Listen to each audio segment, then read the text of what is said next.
पिछले अध्ययनों में हमने सीखा है कि यीशु मसीह जब एक मनुष्य के तौर पर क्रूस पर लटका हुआ है,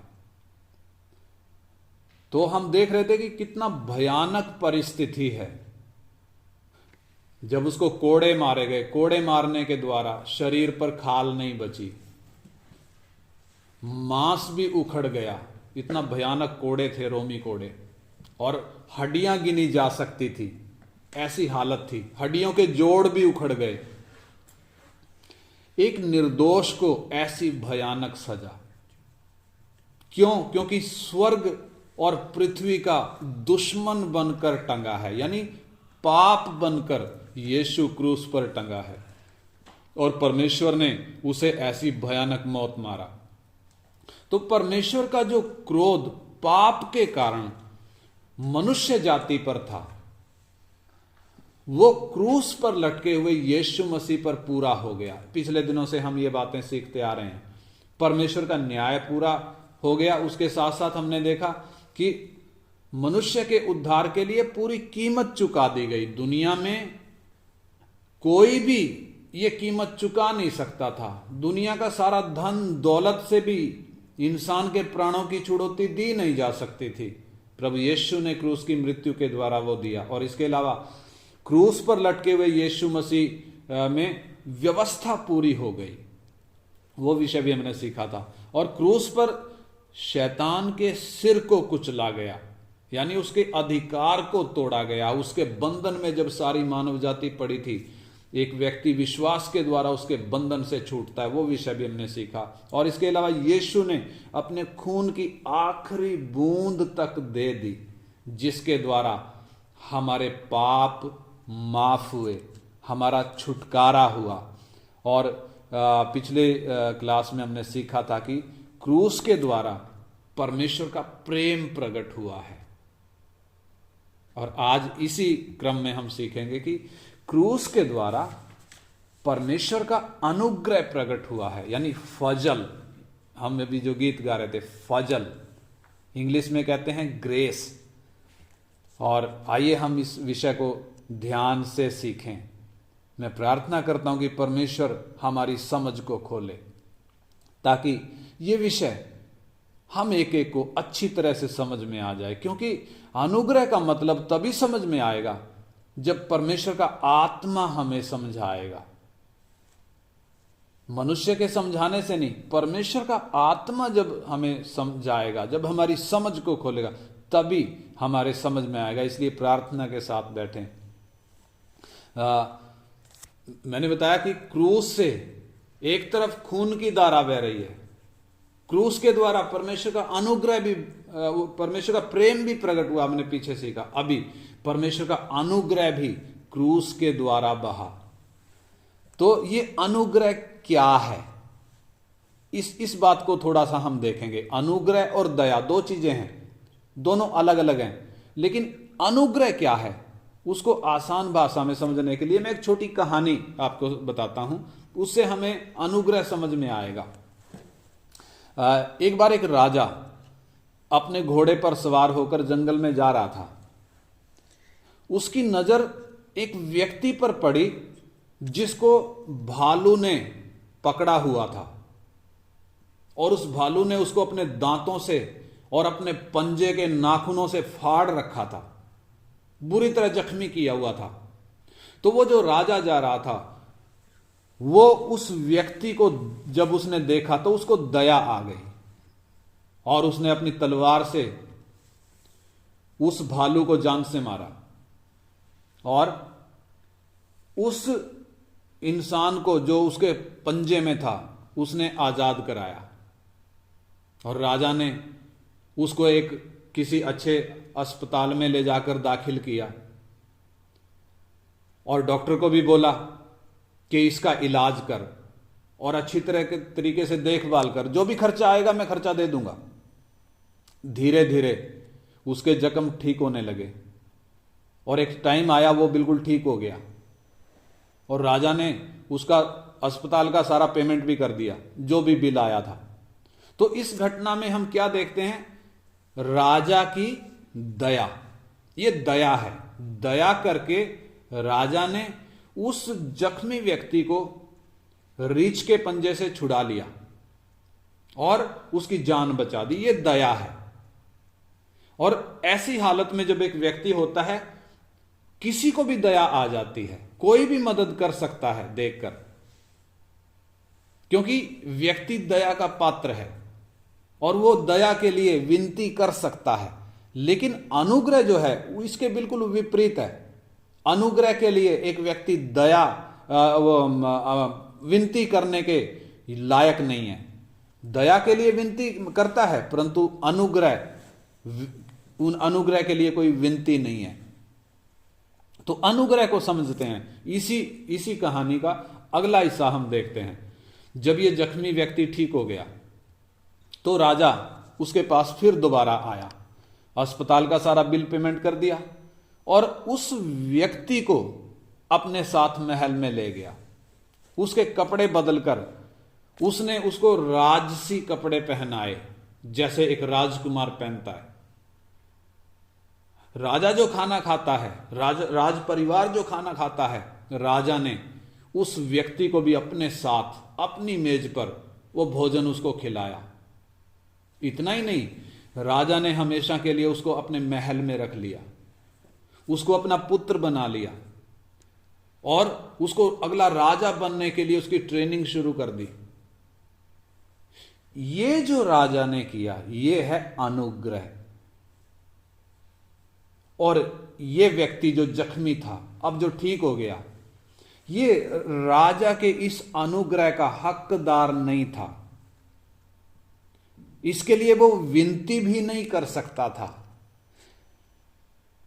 वो राजा से दया की विनती तो कर सकता था जब वो भालू के पंजे में था, परंतु वो महल में आकर राजा का पुत्र बनने की विनती नहीं कर सकता था। इसका उसे कोई अधिकार नहीं था।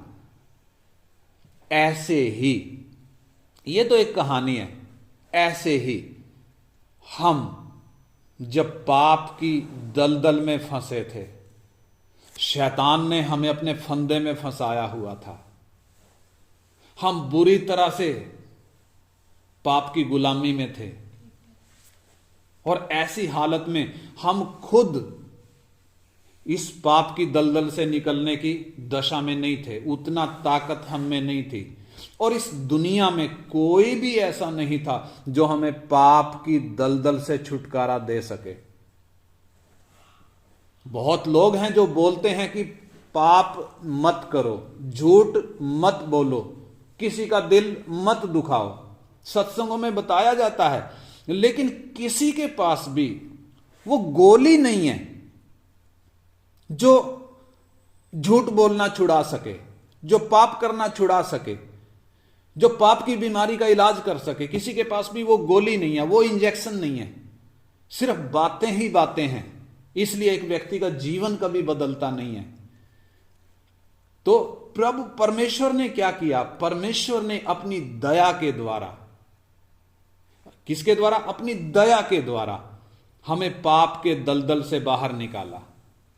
अपनी दया के द्वारा उसने हमारे पाप माफ किए, जबकि हमारे पापों की सजा हमें दी जानी थी। कानून ये कहता है परमेश्वर का, लेकिन परमेश्वर ने हम पर दया करी, हमें हमारे गुनाहों की सजा ना देकर हम पर दया करके हमें पाप से छुड़ाया। हमारे दागों को उसने धोया, हमारे कुकर्मों का लेखा हमसे नहीं लिया, यानी हमारे कामों के अनुसार बदला हमें नहीं दिया, बल्कि दयालु होने के कारण हम पर दया करी। लेकिन इतना ही नहीं, यहीं तक बात खत्म नहीं हुई। परमेश्वर ने हम पर केवल दया नहीं करी, बल्कि हम पर अनुग्रह भी किया। अनुग्रह कैसे किया? अनुग्रह के द्वारा परमेश्वर ने हमारा उद्धार किया, यानी यीशु मसीह के क्रूस के द्वारा वो अनुग्रह प्रकट हुआ, जिसके द्वारा एक व्यक्ति उद्धार प्राप्त कर सकता है। अगर हम वो पहले आदम को देखें, अदन की वाटिका में परमेश्वर की आज्ञा को तोड़ने के बाद जब आदम और हव्वा नंगे हो गए, तब उन्होंने क्या किया? अंजीर के पत्ते जोड़ लिए और लंगोट बनाकर पहन लिए। अपने नंगेपन को ढांप तो लिया, परंतु फिर भी वो झाड़ियों के पीछे जाकर छिप गए। अगर कोई उनसे पूछे कि जब तुमने लंगोट पहन लिया तो अब झाड़ियों के पीछे जाकर क्यों छिपे हो, कारण क्या है उसके पीछे? क्योंकि उनको एहसास हो गया कि ये अंजीर के पत्ते यानी मेरा प्रयास, हमारे धर्म के काम हमारे नंगेपन को ढक नहीं सकते, यानी हमारे पाप को छिपा नहीं सकते। विवेक बोलता है, इसलिए झाड़ी के पीछे जाकर छिपे हैं। तब परमेश्वर का वो अनुग्रह की झलक हम देखते हैं।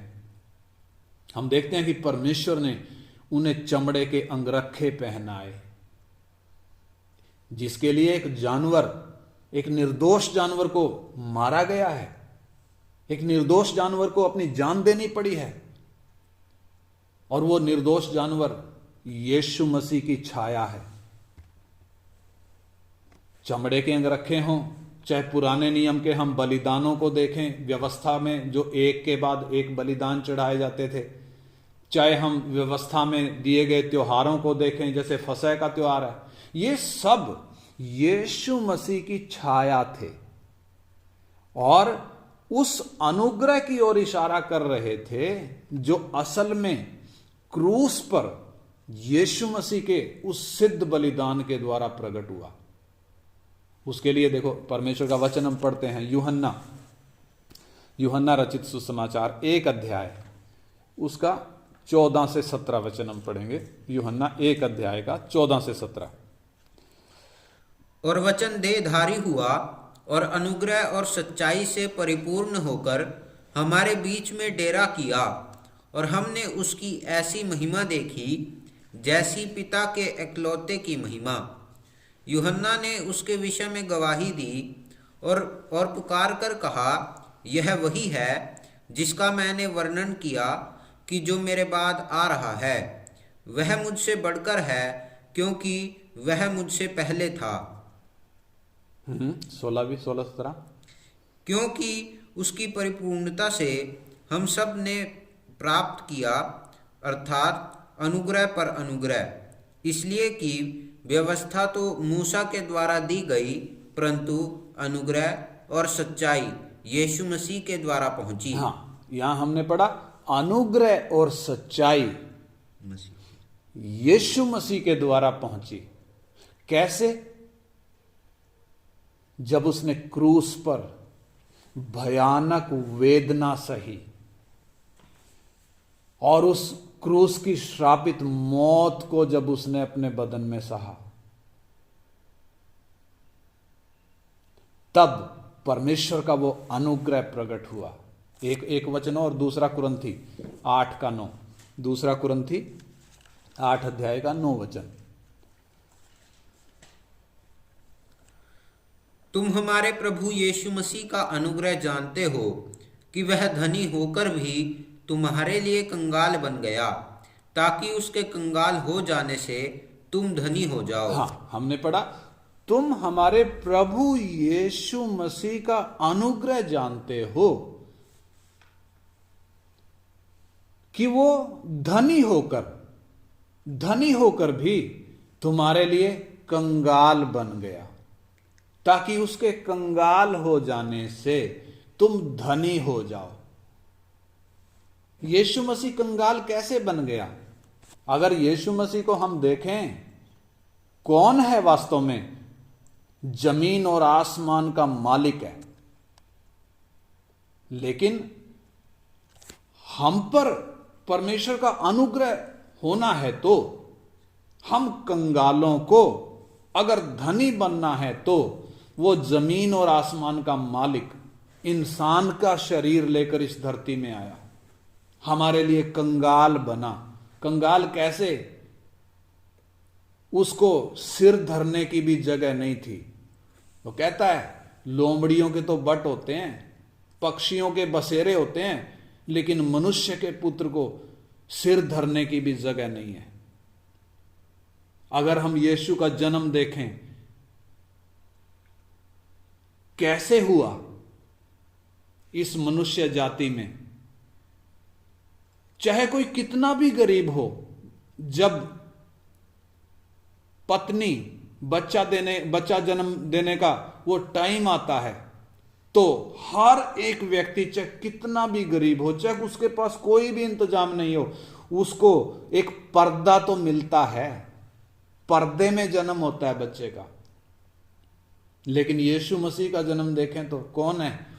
जमीन और आसमान का मालिक, सारी सृष्टि का स्वामी। कैसे जन्म हुआ? सड़क में चलते चलते। उसके लिए कोई जगह भी नहीं मिली।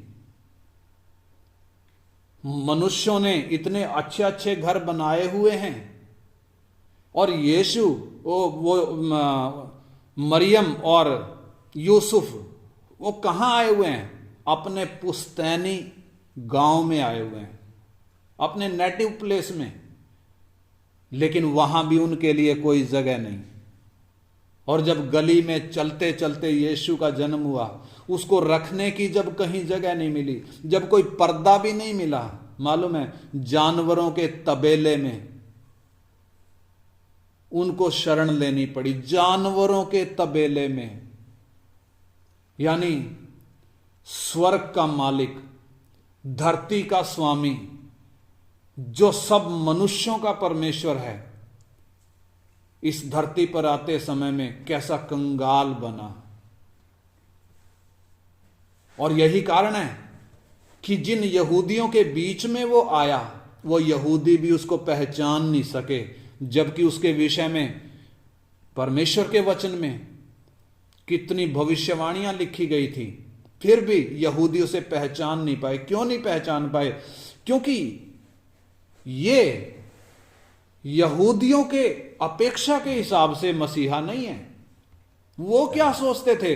वो तो कोई राजा होगा, राजमहल में पैदा होगा, बड़ी धूमधाम से पैदा होगा।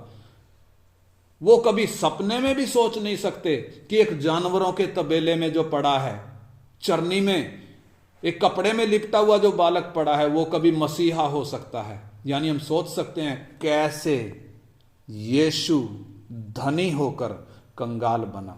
क्यों कंगाल बना? ताकि हम जो कंगाल हैं, हम धनी बन जाएं। हम कैसे कंगाल हैं? अगर हम उस पहले आदम को देखें एक बार, फिर हम अदन की वाटिका में जाएं। वो पहला आदम, जब पाप उसके अंदर आया, उसका क्या क्या लूटा। परमेश्वर के साथ वो संगति करता था, लेकिन पाप जब आ गया वो संगति चली गई। परमेश्वर की महिमा उससे हट गई, इसीलिए तो वो नंगा हुआ। वो जो निष्कलंक था, उसकी निष्कलंकता चली गई। वो जो पृथ्वी का अधिकारी था, उसके हाथ से वो अधिकार चला गया। और इतना ही नहीं, अदन की वाटिका, वो वातावरण जरा हम देखें। अदन का मतलब क्या है? आनंद और संतुष्टि का एक वातावरण। वो आनंददायक और संतुष्टि भरा वो वातावरण भी उससे छिन गया, यानी पूरी तरह लुट चुका है। उसका सब कुछ लुट गया, वो कंगाल हो गया। और हम इंसानों की आज यही हालत है। ये हमारा ये सब कुछ लूटा हुआ है, सब मानव जाति का ये सब कुछ लूटा हुआ है। ना परमेश्वर की संगति है, ना परमेश्वर की महिमा है, ना निष्कलंक हैं। पृथ्वी का अधिकार भी चला गया, और ना वो शांति है, ना वो आनंद है, ना वो संतुष्टि है। पैसा चाहे कितना भी हो, सुविधाएं चाहे कितनी भी हों, लेकिन वो शांति, वो संतुष्टि, परमेश्वर की वो संगति किसी के पास नहीं है। कारण सारी मानव जाति उस पहले आदम की औलाद है। उस पहले आदम की संतान होने के कारण सब के सब कंगाल हैं। और यीशु धनी होते हुए भी कंगाल क्यों बना? ताकि वो अपने अनुग्रह को हम पर प्रकट करे। जो कुछ पहले आदम ने खो दिया था, और जो हमसे भी छीना हुआ है, उसे फिर से वो बहाल करे। यानी हम कंगालों को क्या बनाए? धनी बनाए। उसने अपनी क्रूस की मृत्यु के द्वारा अपने उस अनुग्रह को प्रकट किया जिसके द्वारा हम धनी हो गए। अगर इस संसार के धनी लोगों को हम देखें, दुनिया में बहुत से धनी लोग हैं जिनके पास बहुत पैसा है। अगर उनके मुकाबले में हम अपने आप को देखें तो हम उनसे ज्यादा धनी हैं, कारण उनका इस संसार का धन नाशमान है। अभी रूस ने यूक्रेन पर जब हमला किया, पहले ही दिन उन बड़े धनियों की संपत्ति कितने लाखों करोड़ घट गई। यानी यहां की संपत्ति तो घटती है, यहां की संपत्ति तो नाश हो जाएगी। जब प्राण निकलेगा सब इधर ही छूट जाएगा, यह संपत्ति आगे नहीं जाएगी। परंतु हमें जो अनुग्रह रूपी धन मिला है क्रूस के द्वारा, वो तो अविनाशी है, वो तो कभी मिटेगा नहीं, उसकी तो वैल्यू कभी भी कम नहीं होगी। परमेश्वर का वचन जब हम पढ़ते हैं, इफिसियों की पत्री 1 अध्याय उसका 7 और 8 वचन पढ़ें। इफिसियों की पत्री 1 का 7 और 8। हमको उसमें उसके लहू के द्वारा छुटकारा अर्थात अपराधों की क्षमा उसके उस अनुग्रह के धन के अनुसार मिला है, जिसे उसने सारे ज्ञान और समझ सहित हम पर बहुतायत से किया। हाँ, इधर देखिए हमने क्या पढ़ा, हमको उसमें उसके लहू के द्वारा छुटकारा अर्थात अपराधों की क्षमा और उसके उस अनुग्रह के धन के अनुसार मिला है, जिसे उसने सारे ज्ञान और समझ सहित हम पर प्रकट किया। उसके उस अनुग्रह के धन के अनुसार मिला है, यानी वर्तमान में हमें मिला है। और एक वचन इसका 2 अध्याय, इफिसियों की पत्री 2 अध्याय उसका 5 से 8 भी पढ़े। 5 से 8। जब हम अपराधों के कारण मरे हुए थे, जब हम अपराधों के कारण मरे हुए थे, तो हमें मसीह के साथ जिलाया। अनुग्रह ही से तुम्हारा उद्धार हुआ है। अनुग्रह ही से तुम्हारा उद्धार हुआ है। और मसीह यीशु में उसके साथ उठाया और स्वर्गीय स्थानों में उसके साथ बैठाया, कि वह अपनी उस कृपा से जो मसीह यीशु में हम पर है, जो मसीह यीशु में हम पर है, आने वाले समयों में अपने अनुग्रह का असीम धन दिखाए। आने वाले समयों में क्या दिखाए? अपने अनुग्रह का असीम धन दिखाए। यानी वर्तमान में केवल नहीं,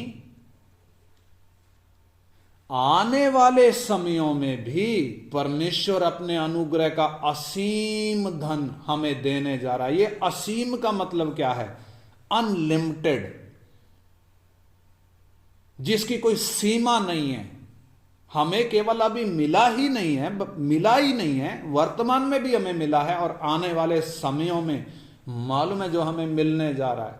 परमेश्वर का वचन कहता है, जो आंख ने नहीं देखा, जो कान ने नहीं सुना, जो किसी के चित्त में भी नहीं आया, सोच विचार में भी नहीं आया, सपने में भी नहीं आया, परमेश्वर ने अपने प्रेम रखने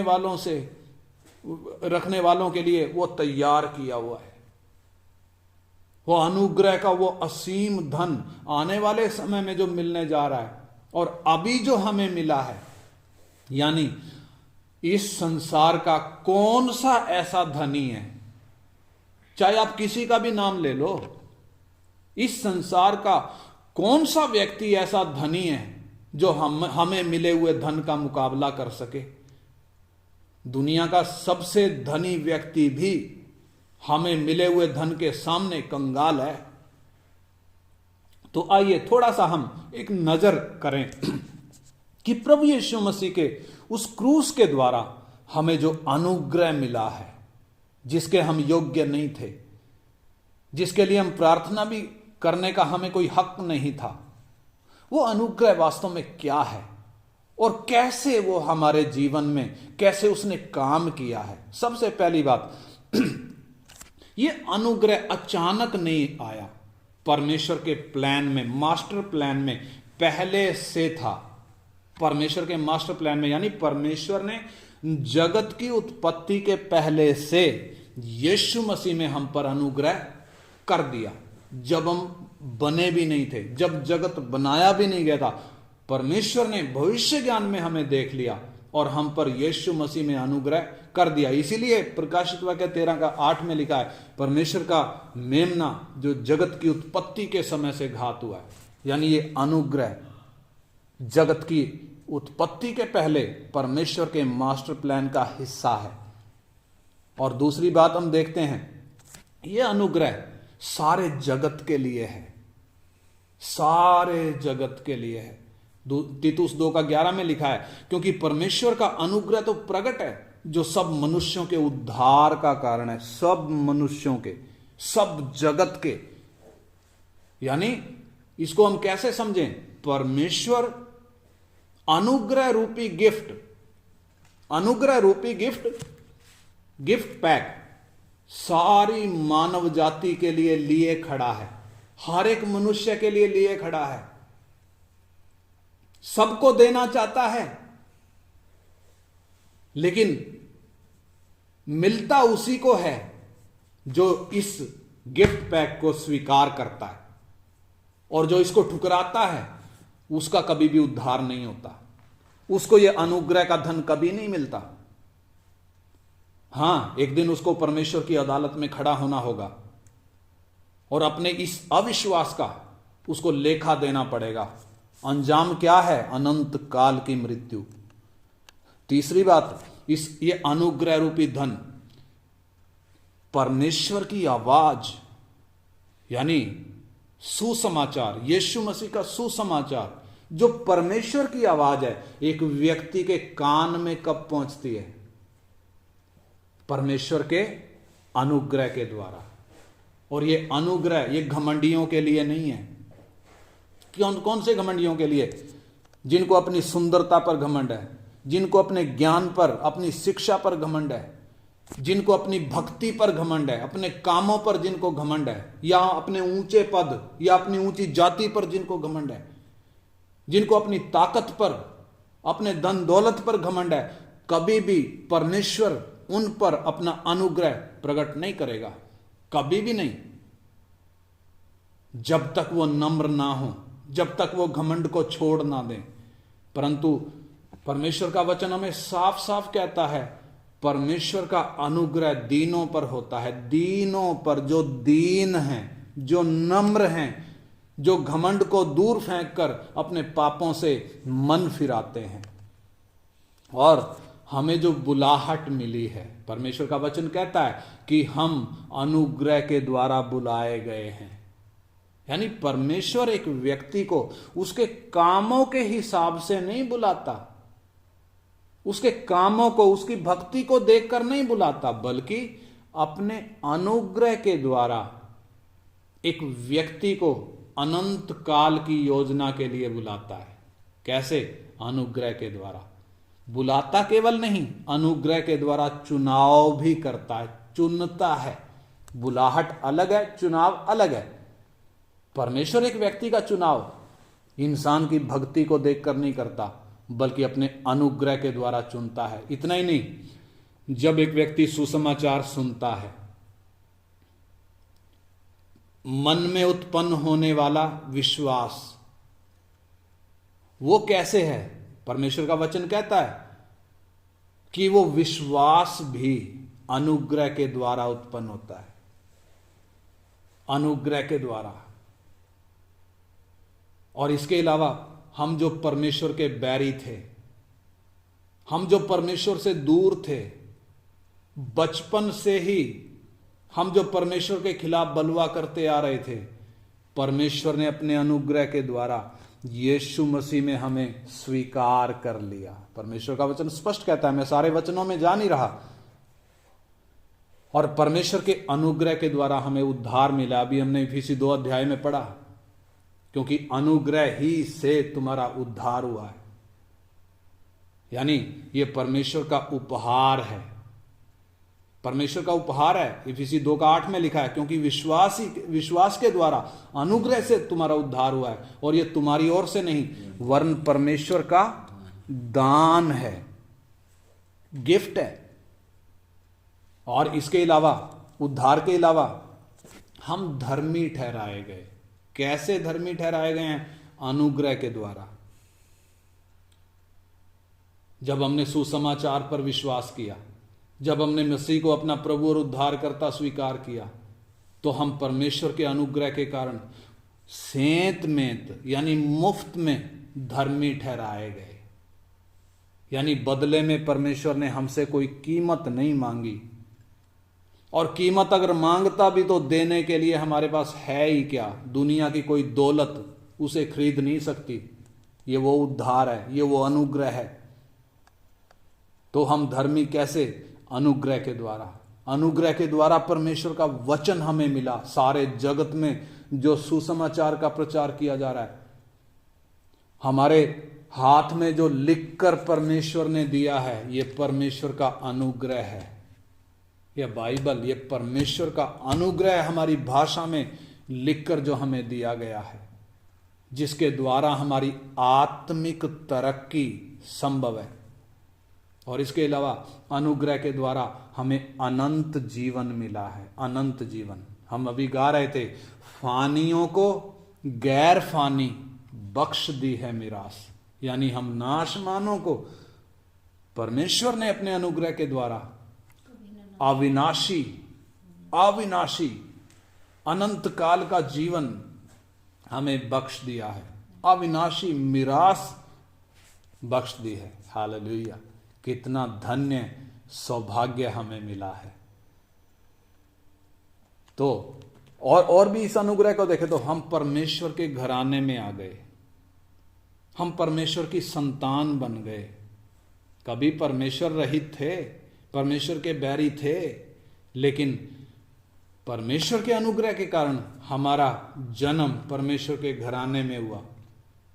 हम परमेश्वर के पुत्र बन गए। और इतना ही नहीं, हम परमेश्वर के वारिस बने हैं करके तीतुस 3:7 में लिखा है। तीतुस 3:7 पढ़ें। तीतुस 3:7। तीतुस 3:7। जिससे हम उसके अनुग्रह से धर्मी ठहरकर अनंत जीवन की आशा के अनुसार वारिस बने। वारिस बने। किसके अनुसार? उसके अनुग्रह से धर्मी ठहरकर। हालेलुया! अनंत जीवन की आशा के अनुसार हम धर्मी बने। यानी अपने स्वभाव और कामों के कारण हम जो परमेश्वर के दुश्मन थे, अब क्या बन गए? परमेश्वर के वारिस। परमेश्वर का आत्मा जो हमारे अंदर आया, वो भी तो परमेश्वर के अनुग्रह के कारण है। हमें जो परमेश्वर आत्मिक वरदान देता है, वो भी परमेश्वर के अनुग्रह के कारण है। हमें जो सिखाने वाले मिले हैं, वो भी परमेश्वर के अनुग्रह के कारण है। परमेश्वर का अनुग्रह कितना अनमोल है। जब हम परमेश्वर का वचन पढ़ते हैं, इन बातों से हमें मालूम पड़ता है कितना बहुमूल्य है, कितना अनमोल है। अनमोल का मतलब इस संसार की कोई संपत्ति बदले में नहीं दी जा सकती। वह संपत्ति इस योग्य नहीं है कि इस अनुग्रह को खरीद सके। हालेलुया! परमेश्वर का यह अनुग्रह हमें बहुतायत से मिला है। 2 कुरिन्थी 12:9 में लिखा है, मेरा अनुग्रह तेरे लिए बहुत है, पर्याप्त है, कोई कमी नहीं है। यानी अनुग्रह के कारण एक विश्वासी के जीवन में चाहे कितने भी तूफान आ जाएं, सामना कर लेगा। चाहे कितने भी तूफान आ जाएं, परमेश्वर के अनुग्रह के द्वारा वो सामना कर लेगा। कि कैसी भी बीमारी आ जाए, परमेश्वर का अनुग्रह हमें दिलेरी देता है। कितना भी विरोध आए, कितनी भी सतावट आए, चाहे मौत तक हमें जाना पड़े, परमेश्वर के अनुग्रह के कारण हमें दिलेरी मिलती है। और एक विश्वासी हंसते हंसते मौत को भी सामना कर लेता है। हंसते हंसते दुनिया जब मौत से डरती है, मालूम है इस परमेश्वर के इस अनुग्रह के कारण कितने लाखों करोड़ों विश्वासियों ने हंसते हंसते मौत को गले लगाया है, खुशी खुशी अपनी जान दे दी। कैसे? ये परमेश्वर के अनुग्रह से संभव है, अदरवाइज ये संभव नहीं है। तो हमने क्या देखा इस पूरे उसमें? अगर सारांश हम देखें, परमेश्वर ने अपनी दया के द्वारा हमारे पापों को माफ किया, दूसरी तरफ अपने अनुग्रह के द्वारा उसने हमारा उद्धार किया। कितना बहुमूल्य धन हमें मिला है और आने वाले समयों में हमें मिलने जा रहा है। यह हमारा सौभाग्य है कि हम परमेश्वर के न्याय से बच गए और हमें परमेश्वर के अनुग्रह के सिंहासन के नजदीक आने का अवसर मिला। यह हमारे कामों के कारण नहीं हुआ। नहीं है तो दुनिया इतनी भक्ति कर रही है। अगर परमेश्वर भक्ति के आधार पर अनुग्रह करे तो ये भक्ति करने वाले उद्धार पा जाएं, लेकिन अनुग्रह वो उद्धार क्यों नहीं हो रहा? क्योंकि उद्धार कर्मों के द्वारा नहीं है, उद्धार भक्ति के द्वारा नहीं है, उद्धार परमेश्वर के अनुग्रह के द्वारा है। हमारे कामों के कारण नहीं, ताकि हम घमंड ना करें, बल्कि परमेश्वर के अनुग्रह के द्वारा हमें उद्धार मिला है। और यह अनुग्रह उस क्रूस के द्वारा प्रकट हुआ है। क्रूस पर से वो नदी बह निकली, वो चश्मा बह निकला, और जो बहते बहते हम पापियों तक पहुंच गया। इस कारण किसी भी व्यक्ति को घमंड करने का कोई अवसर नहीं है। इसलिए आइए हम परमेश्वर के इस अनुग्रह के लिए उसका धन्यवाद करें और बड़ी दीनता के साथ परमेश्वर के भय में चलें, क्योंकि दीनों पर ही परमेश्वर अनुग्रह करता है। आइए हम प्रार्थना करें कि ये अनुग्रह अंतिम समय तक, जब तक हम इस शरीर में हैं या जब तक हमारा प्रभु बादलों पर आता है, परमेश्वर का ये अनुग्रह हम पर बना रहे। इसलिए जब हम आशीष देते हैं तो कैसे देते हैं? परमेश्वर का प्रेम, पुत्र का अनुग्रह, पवित्र आत्मा की सहभागिता प्रभु यीशु के आने तक हमारे साथ बनी रहे। पत्रियां जब हम पढ़ते हैं, प्रेरित बार बार बोल रहे हैं, परमेश्वर का अनुग्रह तुम्हारे साथ बना रहे। इसलिए आइए हम इस अनुग्रह में बढ़ें।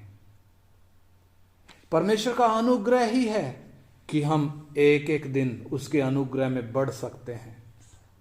आइए हम उसके लिए दीन होकर, नम्र होकर प्रार्थना करें और इस वचन को और हम अकेले बैठकर मनन करें, प्रार्थना करें, ताकि ये वचन हमें और समझ में आए।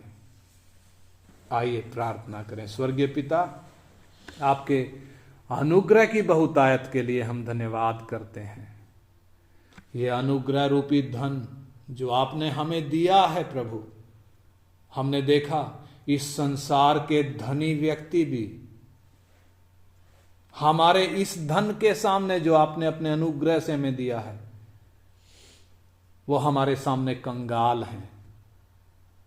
और इतना ही नहीं, आने वाले समयों में अपने अनुग्रह का जो असीम धन आप हमें देने जा रहे हैं, हम धन्यवाद करते हैं प्रभु। हम लायक नहीं, इस अनुग्रह के हम लायक नहीं प्रभु।